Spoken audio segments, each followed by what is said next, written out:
Ang pagbasa gikan sa Santos kay Ebanghelyo sumala ni San Juan. Himayaon ikaw o Ginoo. Miingon si Jesus ngadto sa iyang mga tinunan. Ayaw kamo og kaguol. Salig kamo sa Dios ug salig usab kanako. Sa balay sa akong amahan adunay daghang mga lawak.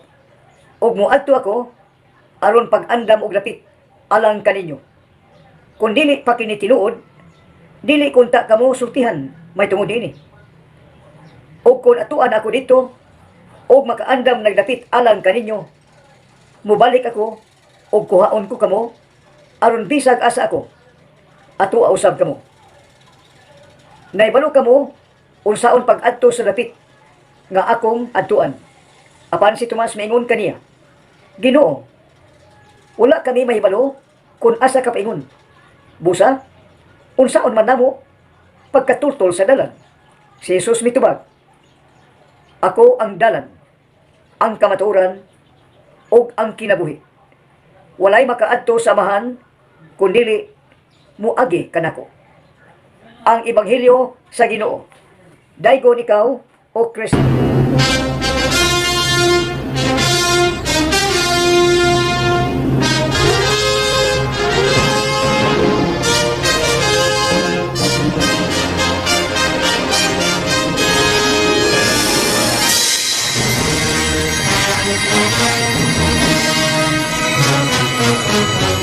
Bago pa lagi nato nabati ang Ebanghelyo karong adlaw, Nobyembre 2, 2022, adlaw nga Miyerkules. O karon atong ipaambit ang Ebanghelyo kung unsa karong adlaw Nobyembre 2, 2022, adlaw Miyerkules. Mao karon ang All Souls Day. Adlaw sa mga patay. Kung karong adlaw gitawag sa karaan og bag-ong panahon og kalag-kalag, All Souls Day. Nobyembre 2. Unsa man kini kalag-kalag? Unsa may All Souls Day? Unsa man ang pitsa karon Nobyembre 2, 2022? Ang Ginoo nagpasabot kanimo, nagtan-aw na minaw, nag-online, nag-view, nagtan-aw.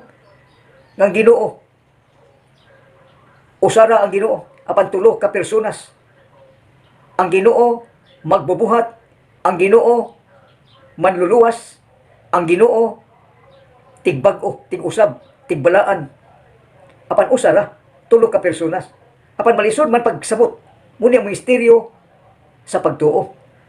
Misteryo, dili matugkad sa kaisipan sa tao, dili matugkad sa kinahilabban sa tao. Ang Ginoo ra gyud ang makasabot, ang makatugkad kung unsa ang misteryo sa pagtuo. Ang Ginoo nagpasabot, may tungod karong adlaw, may tungod sa kalag. Niadto tag mga menteryo, niadto tag sibahan aron pag-ampo sa mga kalag. Gahapon o todos Los Santos, All Saints Day, adlaw sa mga patay, apan buhi hangtod karon maoy nakasud sa gingarian sa langit munang mga santos. Ang tanan nga makasud sa gingarian sa langit, mga santos gayon. Way buling ba, way sala. Apan karon Nobyembre 2, mao ra nang gitawag og kalag-kalag, All Souls Day. Unsa may buhaton ikaw, ako, kitang tanan. Ang tanan gipuy-an sa Ginoo. Ang uban mga Kristiyano, ang uban dili mga Kristiyano. Apan gumikan kay Ginoo gugma man, kaluoy man, mipuyo ang Ginoo sa matag kinabuhi sa tao. Ang kalag-kalag mao kini karon ang mga kalag. Ang tao dunay lawas ug kalag. Ang tao di makabarog kun way kalag. Muna ang gugma sa Dios. Gimuan og kalag ang tao. Ang tao kung mamatay, mupiya gyud ang kalag. Ug ang lawas madugta, madunot, matapos ilubong sa yuta. Ug ang kalag magpadayon. Apan ang uban misulod, ang uban dili makasulod.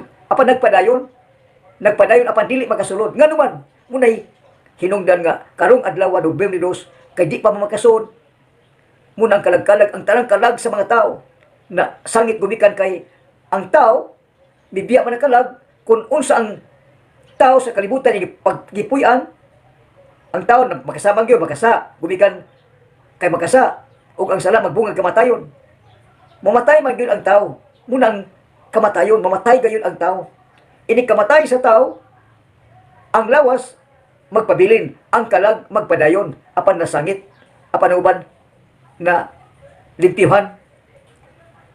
Unya wani buling, nahimo ng balaan nakasud sa gingarian sa langit.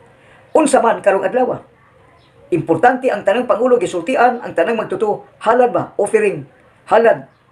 Unya mo halad ka bisag unsa imong halad, offering man gisulti man kwarta apan ang uban mihalad sa pagkatao ni offer siyang time talent treasure apan dinhi sa unang pulong miskot man nagilog halad offering kwarta. Ang pangulo nangulikta sa tanang magtutuo sa iyang gisakupan, nangulikta og miabot atong unang panahon og 2,000 ka mga plata apan natong unang panahon kun plata dinaryo bugat ta kayna 2,000 dako na kayna mo nagibuhat sa pangulo nangulikta apan dinhi sa simbahan og dito sa gitawag estado kagamanan.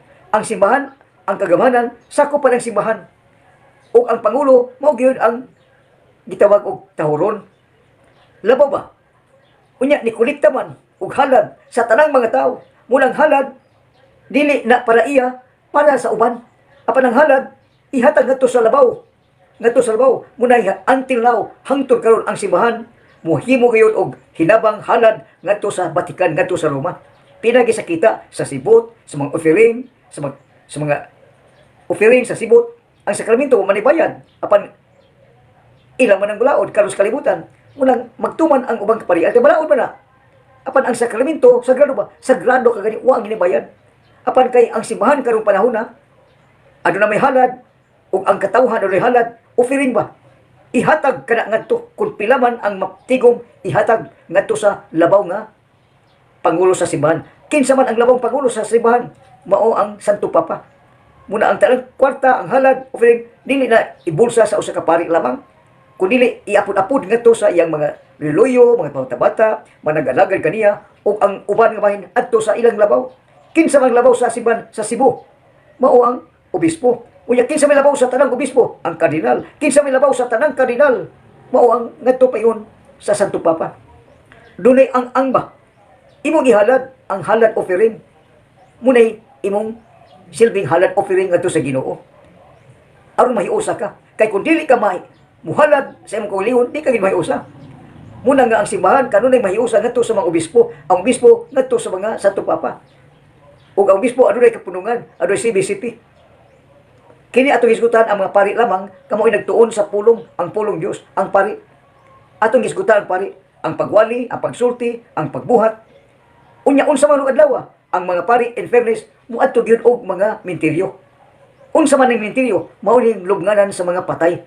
Ang tanan ng mga binatay adto ilubong, adto ang tanang lawas sa tanang menteryo. Bisag asa sa kalibutan, ang tanang menteryo samang sa tibuok kalibutan, lubnganan sa mga patay, minatay.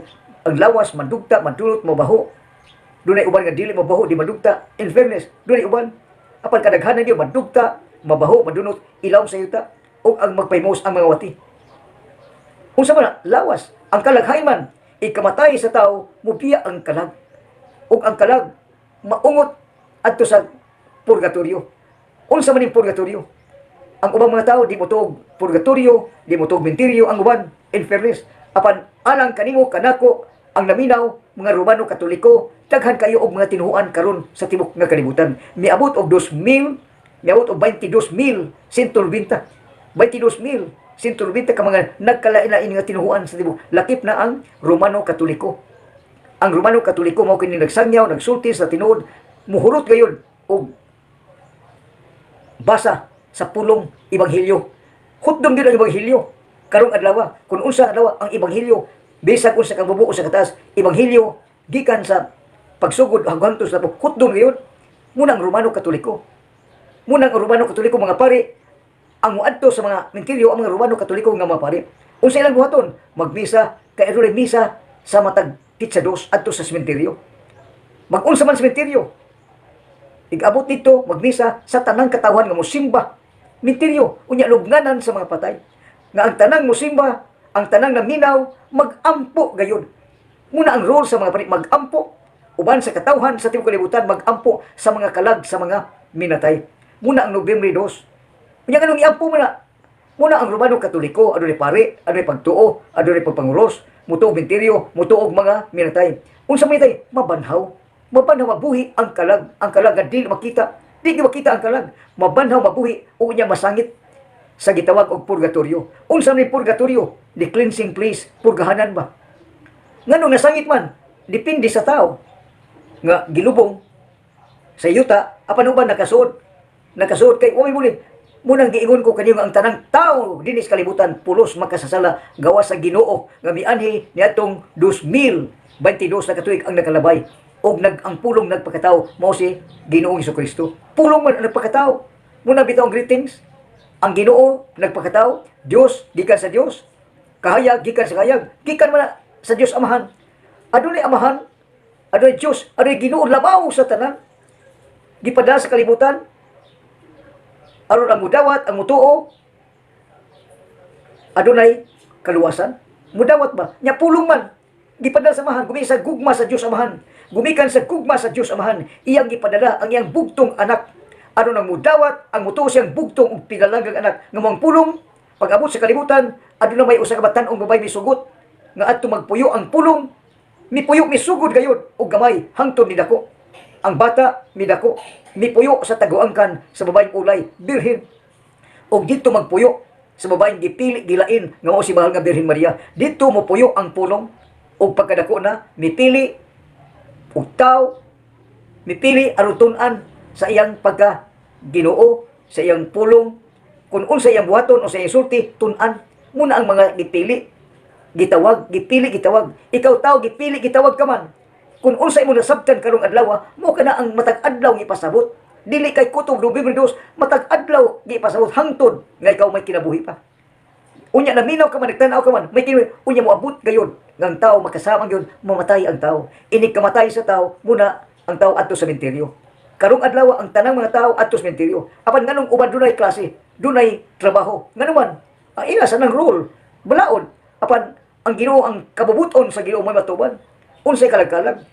Ang kalagkalag dos. Ang uno dos, importante kana mga pista kada mga iglilihi. Unsa mang iglilihi, panagsara nga adunay indulhensya plenarya. Unsa man atong umilabay nga tuig gumikan sa pandemic, unya karon nibalik naman. Niadto milabay ka tuig, pag-abot sa pandemic miabot og usa ka buwan, ang indulhensya plenarya. Muadto ka menteryo simbahan, adunay indulhensya. Apan muadto ka karon og menteryo, adunay indulhensya plenarya. Tanan man na ang tanan gidapit. Unsa may indulhensya plenarya sa sementeryo adlaw Nobyembre 2. Mao nga yan o lagi yun kayo ang pagdawat sa Ginoo. Kung aron ka mapasaylo sa imong mga sala, tao, tayumpat, lakip na ang mga nangamatay. Unsa may imong buhaton, igabot sa simbahan, igabot sa dakong krus, Nobyembre 2, Unog 2, indulhensya man na, Unog 2. Gapon to Dos Santos, All Saints Day, karon All Souls Day, kalag-kalag.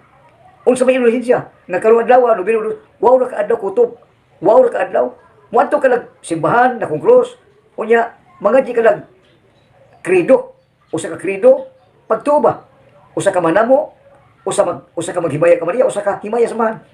Kung imo nang ma-recite, matag adto nimo sementeryo, Unog 2, ang imong tanang mga sala,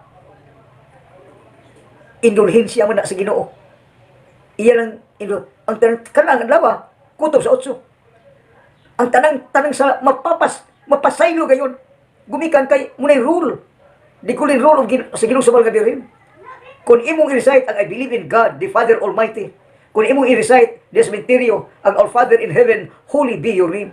Kung imong i-recite, o imong iampo ang maghimaya kamahal nga Birhen Maria, puno ka sa grasya, ang Ginoo anak kanimo, bulahan ka sa mga babae nga tanan. Kung imong i-recite niya, himaya samahan, himaya sa anak. Kung imong i-recite sa cementerio, Nobyembre 1, una indulhensya, ang tanang mga sala mapasaylo, maluluyon. Amen. Amen.